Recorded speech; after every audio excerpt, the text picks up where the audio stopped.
I just obsess over it, and I obsess over it until I fall asleep, and I dream about it, and then I wake up and I do it again. Building this business is like cocaine to me. I just don't know how to stop. I basically spent 5 years of my life when I was a teenager just obsessively studying YouTube, watching YouTube 10 hours a day, obsessing over it. Like if a video got 40 million views, figuring out why, doing that just literally tens of thousands or hundreds of thousands of times, to the point where, you know, I was basically just kind of a YouTube loser. And this was back when YouTube wasn't cool. No one in my entire school wanted to make content. I had no equipment. My brother had a really old hand-me-down laptop that I just would kind of steal at night. I didn't have a microphone, I didn't have anything, and I had no one to teach me. So it was a long, brutal process from like 11 to basically when I was 19 years old. Things started to take off a little bit, but every comment was like, get better quality, get better audio. You know, I had to just slowly just build up money to buy the equipment. I had to slowly train myself how to edit, to do the camera, be entertaining, make videos people like. I basically got 100,000 subscribers filming on a hand-me-down iPhone. I don't mind talking to a camera, I find that fun. It's actually more difficult for me to talk to people.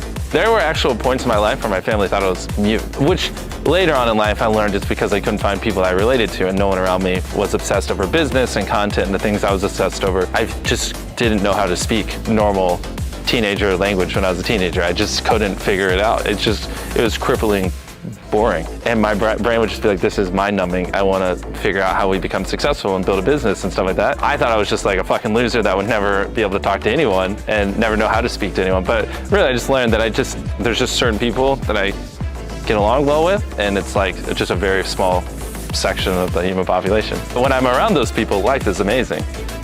The beauty of YouTube, which I think does it better than anyone else, is the algorithm is so refined where your YouTube account is just what YouTube thinks you'll watch, which is very accurate. You don't even really study the algorithm anymore. You just kind of study what do people want to watch. If you want to get 100 million views on video, you don't go, how can I trick YouTube to serving this to 100 million people? It's just not going to happen. You just think, how do I make something that 100 million people will want to watch?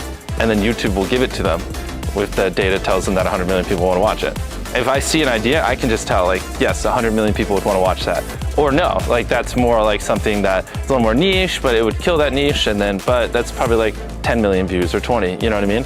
We work on videos probably 3 to 4 months in advance. So from start to when they get uploaded, it's probably like 1 to 2 months coming up with the idea, 3 to 4 months working on the idea, and then a couple weeks filming, and then like 3 weeks editing. So probably 5 months from start to finish.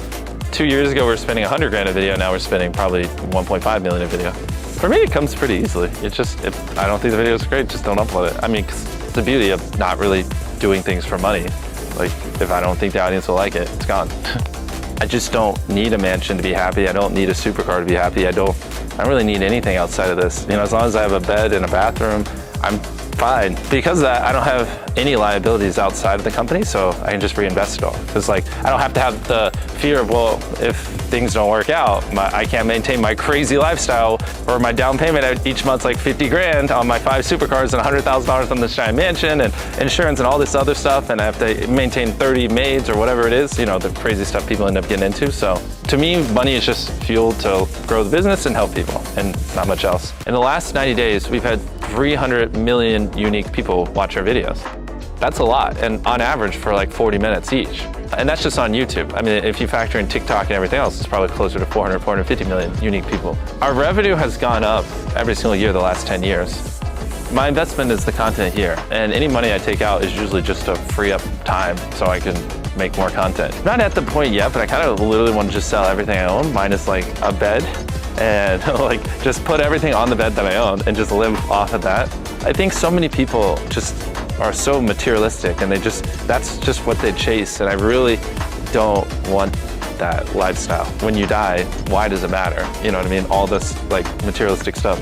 I really just want to focus on building the business and helping people, because I feel like that's more what matters in life. You know what I mean?